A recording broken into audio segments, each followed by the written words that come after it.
කොමිසමේදී හෙළිදරව් වුණේ. ජනාධිපති කොමිසමේදී ව්‍යවහාරික විගණනයේදී ඔප්පු වෙලා තියෙන්නේ ධර්මප්‍රියගේ ව්‍යවහාරික වෘත්තීයභාවය නෙමෙයි. ඔබතුමාලගේ බලපෑම් නිසා perpetual treasuries-ලට සම්පූර්ණයෙන්ම බිට් කරා කියලා.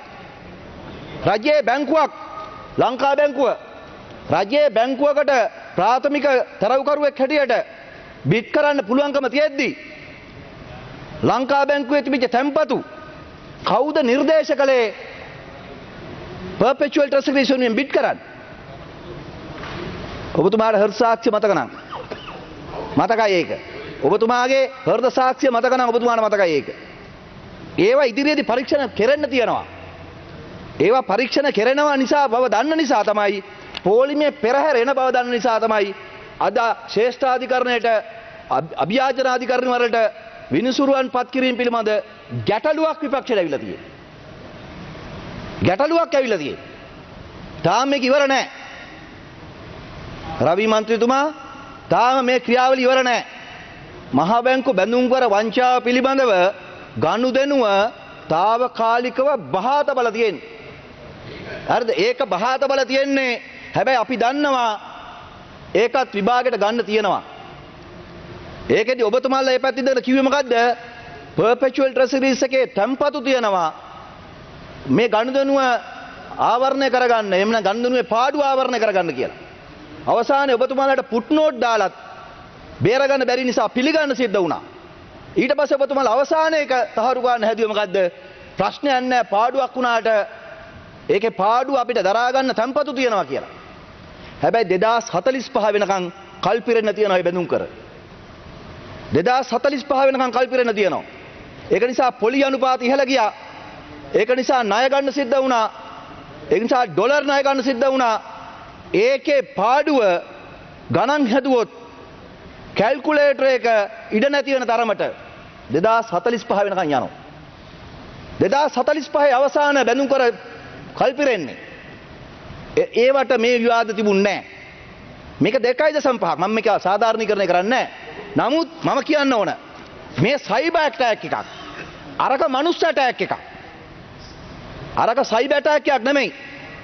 ඡන්දේ කරන්න සල්ලි නැති නිසා සිරිකොතේ ඒ වගේම අධිවේගී මාර්ගවල ණය ගෙවන්න සල්ලි නැති නිසා කියලා මාමලා බෑනලා කියලා සාකච්ඡා කරලා මහා බැංකුවට ගැහුවේ සයිබර් ඇටැක් එකක් නෙමෙයි මනුස්ස ඇටැක් එකක්. ඒක ඔබතුමාලගේ හෘද සාක්ෂිය දන්න අය දන්නවා. හෘද සාක්ෂියේ තියෙන දේ නීතිය හමුවට ගේන එක තමයි දැන් අපිට තියෙන ජනවරම. අපිට තියෙන මැන්ඩේට් එක. අපට ජනතාව ඡන්දෙ දීලා තියෙන්නේ මොකද්ද?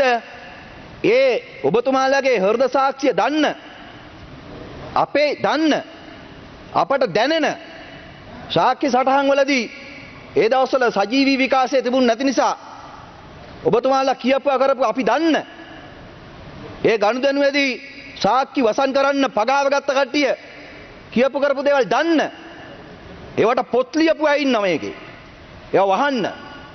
ඒවා දන්න දේවල් දැන් නීතිය හමුවේ ඔප්පු කරන්න තියෙනවා.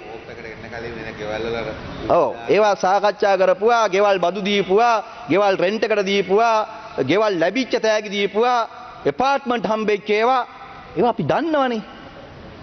මේක 159ක් හිටියට ඔබතුමාලා දන්නවා මේකේ 6-7 දෙනෙක් ඉන්නවා සාක්ෂිකාරයෝ, සජීවී සාක්ෂිකාරයෝ. පාර්ලිමේන්තුවේ රැස් වෙන කෝප් එක අරලියගහ මන්දිරේ රැස්ුනේ. මතකයිනේ? පාර්ලිමේන්තුවේ රැස් වෙන කෝප් එක අරලියගහ මන්දිරේ රැස් වුණා. වේලු කුමාර මන්ත්‍රීතුමා මට කතා කරලා කිව්වා. මට කතා කරලා කිව්වා අපි කෝප් එක රැස් වෙලා තියෙන්නේ සභාපතිතුමා එන්නේ නැති ඇයි කියලා. මං අහුවා කොහෙද කියලා. අරලියගහ මන්දිරේ. මොකද වේලු කුමාර මන්ත්‍රීතුමා දන්නේ නැහැ මං එතනට එන්න ඕනද නැද්ද කියලා. මේ සජීවී සාක්ෂි. එතකොට අර්ජුන මහේන්ද්‍රන් කෝප් එකට එතා අරලියගහ මන්දිරයට කැඳවලා තිබුණා. මේ රටේ බැඳුම් කර වංචාවේ ගනුදෙනු කතා කරන්න මූලාශ්‍රාර්ථ මන්ත්‍රීතුමනි කෝප් කමිටුව කැඳවුවා රනිල් වික්‍රමසිංහ අරලියගහ මන්දිරයට. එයා ලංකා එයා බස් ගනුදෙනුව සාකච්ඡා කරන්න චමල් රාජපක්ෂ කෝප් එක කැඳෙව්වා කතානායක නිවාසෙට. එහෙම ඉතිහාසයක් මේ අපි පහු කරලා ආවේ. එහෙම ඉතිහාසයක් නිවැරදි කරන්න නම් මොකද්ද කරන්න ඕන? මොකද්ද කරන්න ඕන? අධිකරණය හරියට තියෙන්න ඕන. මේකයි ප්‍රශ්නේ. දැන් ඔබතුමාලා හරි මහා අධිකරණයට ඇඟිලි ගහනවා, ප්‍රජාතන්ත්‍රවාදී අවුලනවා, විනාශ වෙනවා, අධිකරණය අතට ගන්න යනවා. මේ කලබල වෙන්න එපා. මේ සංශෝධනයෙන් වයස වෙනස් කරයි කියලා ඒ ඔක්කොම වෙන්නේ නැහැ. හැබැයි ඔබතුමාලාට පේනවා වෙන්නේ යන දෙයි.